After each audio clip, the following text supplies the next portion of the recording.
Et si faire son yoga sur la plage ressemblait désormais à cela?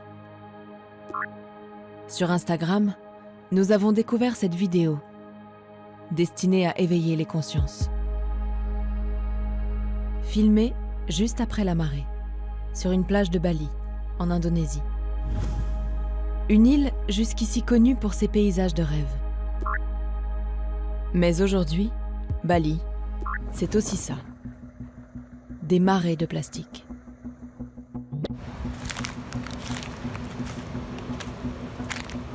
L'Indonésie est le deuxième contributeur à la pollution plastique des océans, après la Chine. Derrière cette pollution, nous avons trouvé en bonne place une entreprise française. Danone. Ici, elle vend de l'eau sous le nom d'Aqua. C'est l'une des eaux en bouteille les plus vendues au monde. Et la marque la plus souvent mise en cause dans la pollution plastique du pays. Pourtant, Danone se présente comme une entreprise à mission qui entend préserver la planète et renouveler ses ressources. Comment en est-on arrivé là? Nous avons enquêté sur les produits les plus problématiques, notamment sur l'un d'eux, un verre jetable, objet de toutes les critiques, et sur les promesses non tenues de Danone.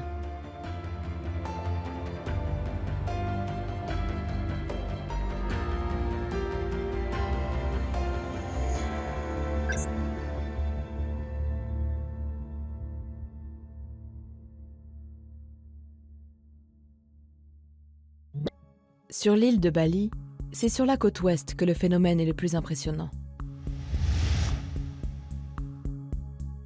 Comme ici. Sur ces images, prises lors de la mousson en février 2023, on voit une masse de déchets déferler sur la plage de Jimbaran. À plusieurs endroits de la côte, d'autres images montrent le même phénomène. Il se répète chaque année. En 2022 et en 2021. Plus de 80% de cette pollution marine est charriée par les cours d'eau en amont. Comme on le voit dans cette vidéo.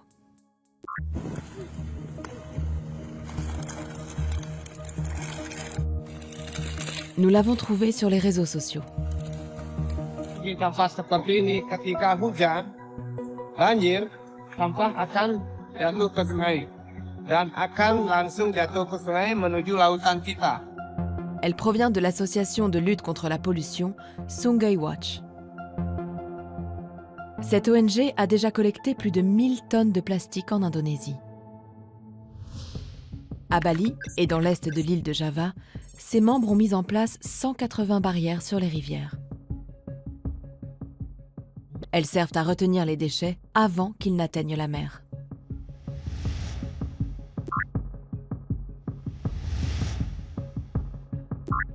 Ils sont ensuite triés et analysés avec un objectif bien précis: classer les marques les plus souvent retrouvées.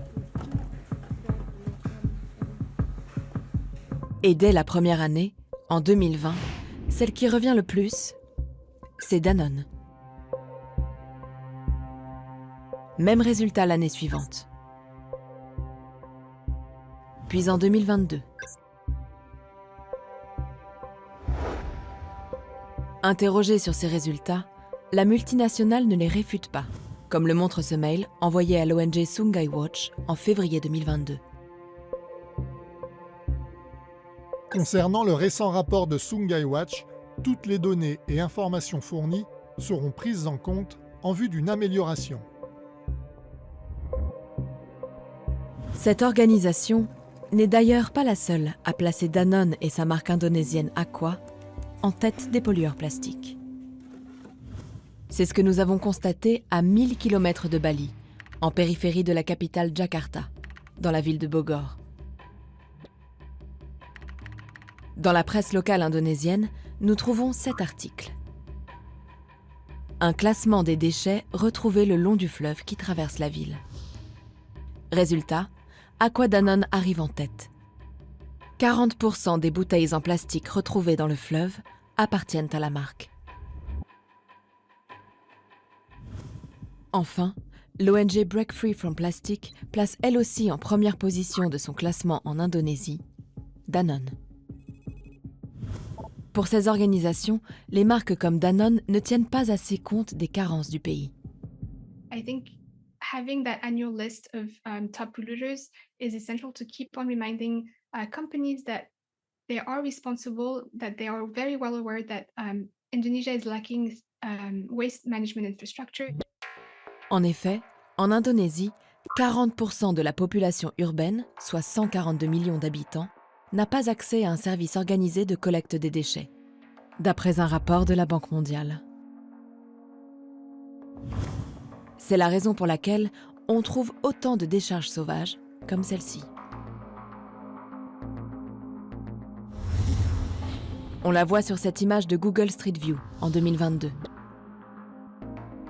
Un an auparavant, au même endroit, pas de déchets, mais une abondante végétation. Comment réduire cette pollution plastique dans un pays où l'eau en bouteille est aussi un enjeu sanitaire ? Selon l'Organisation mondiale de la santé, en 2021, 7 ménages indonésiens sur 10 consommaient de l'eau contaminée. Le ministère de l'Environnement indonésien mise notamment sur une mesure: supprimer les petits contenants. En 2019, il publie cette feuille de route. Les industriels sont invités à limiter leurs bouteilles en plastique à des formats supérieurs à 1 litre. Une préoccupation qui semble partagée par Danone. Dans son rapport annuel de 2021, elle affirme que son pôle eau travaille sur des formats plus grands et étudie les alternatives au plastique. Mais à ce jour, voici la gamme que propose Aqua Danone en Indonésie. S'il y a bien 3 contenants supérieurs à 1 litre, on trouve aussi une bouteille de 750 ml, une bouteille de 600 ml, une bouteille de 330 ml, une bouteille de 220 ml.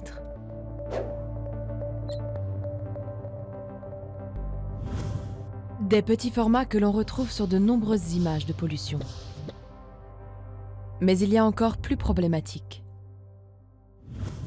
Un verre d'eau jetable, l'Aquacup.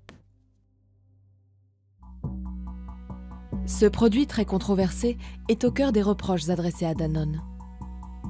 Une aberration écologique. Il n'est pas réutilisable car il n'a pas de bouchon, seulement un couvercle. De la contenance d'un gobelet, il est très éloigné des recommandations du gouvernement. Et ce produit est bien connu des équipes de Sungai Watch. One of the most common plastic items that we find in our brand audits is our single-use plastic cups. And one of the most famous one that we find is Aqua. And they're very, very problematic because we find them everywhere in such big numbers. We find them in rivers, mangroves, beaches. Pour quelles raisons ce gobelet termine-t-il si souvent dans la nature ? Nous avons trouvé une partie de la réponse dans cette vidéo, filmée dans un centre de tri. Kita lagi berada di bank sampah. On y voit qu'il faut découper au ciseau l'opercule du gobelet qui ne se recycle pas. Une opération peu rentable pour les travailleurs informels qui ramassent une grande part des déchets en plastique.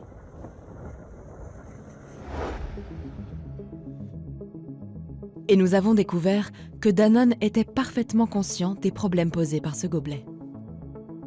Son retrait avait même été annoncé à Bali. Nous avons remonté sur plusieurs mois le fil Instagram de Corinne Tapp, présidente de Danone Indonésie, jusqu'en 2022. Et nous y avons trouvé cette publication, datée du 21 février 2021. Ce jour-là, elle participe à une collecte de déchets à Bali. Elle écrit: Aujourd'hui, dans la matinée, Aqua a organisé un nettoyage de la plage de Perancak. Mais surtout, elle y fait une annonce très attendue par les défenseurs de l'environnement. Grande nouvelle, cette année, nous allons retirer du marché à Bali nos gobelets. Sur les réseaux sociaux, certains habitants de l'île se réjouissent. Ce serait formidable de célébrer la fin des gobelets Aqua à Bali. Super! Mais cette annonce n'a jamais été suivie d'effet.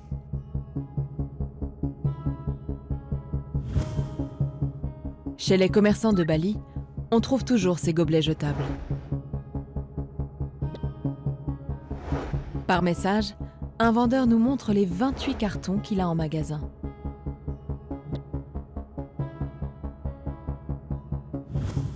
Nous avons interrogé Corinne Tapp sur cet engagement jamais tenu. Elle n'a pas souhaité répondre. Merci pour votre message. Comme vous le savez, j'ai quitté l'entreprise il y a plus d'1 an. Nos questions l'ont-elles dérangée ? 48 heures après notre échange, elle supprime sa publication. Pourquoi cette volte-face de Danone ?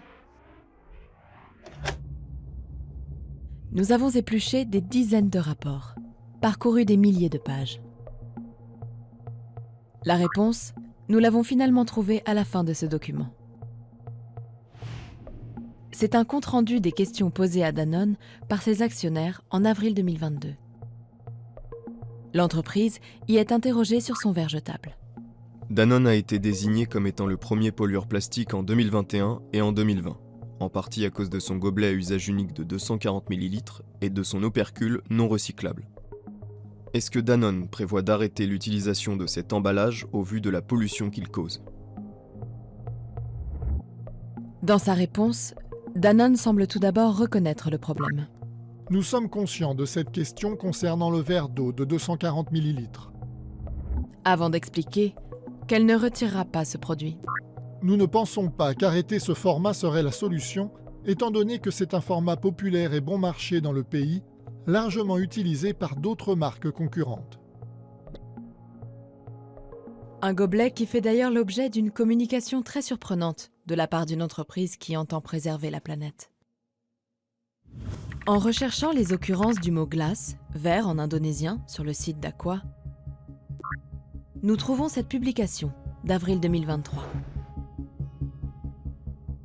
Aqua y promeut son gobelet comme un produit facile à servir lors d'événements familiaux, car son emballage est pratique et ne nécessite pas de laver les verres. Plus étonnant, en 2022, Danone a lancé un autre mini-format, l'Aqua-Cube, une bouteille de 220 ml. Certes, avec un bouchon. Loin d'avoir retiré le gobelet d'eau comme annoncé, Danone vend donc désormais 2 micro-contenants.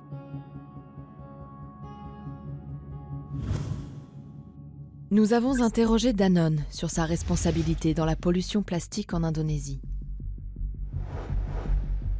Et en particulier sur son verre jetable, l'Aqua-Cup.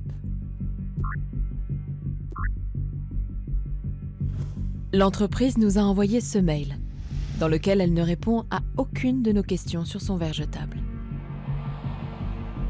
Et Danone ne s'engage pas vers une réduction de ses emballages plastiques, mais mise tout sur la collecte et le recyclage.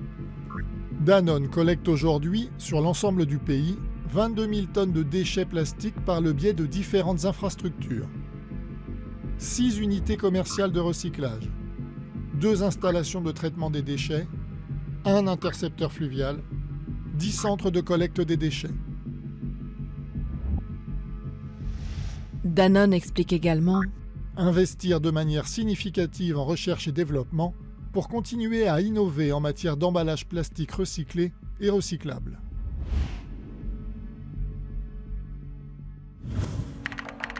Mais comme l'avait montré un consortium de journalistes en 2022, les promesses de Danone en matière de recyclage n'ont pas toujours été tenues.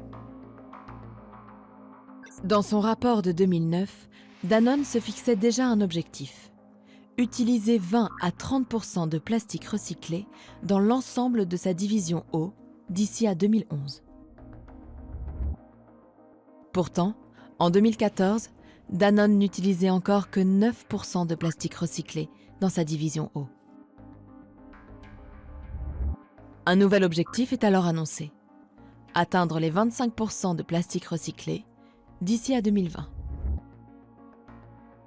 Mais là encore, dans son rapport annuel de 2020, on constate que Danone n'utilise que 19,8% de plastique recyclé dans l'ensemble de sa division eau. Par 2 fois, Danone n'a pas tenu ses promesses sur le plastique recyclé. Au niveau mondial, la pollution plastique n'épargne aucun pays.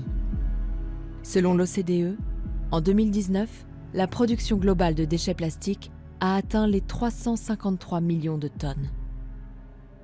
Si rien n'est fait, ce chiffre pourrait tripler d'ici à 2060.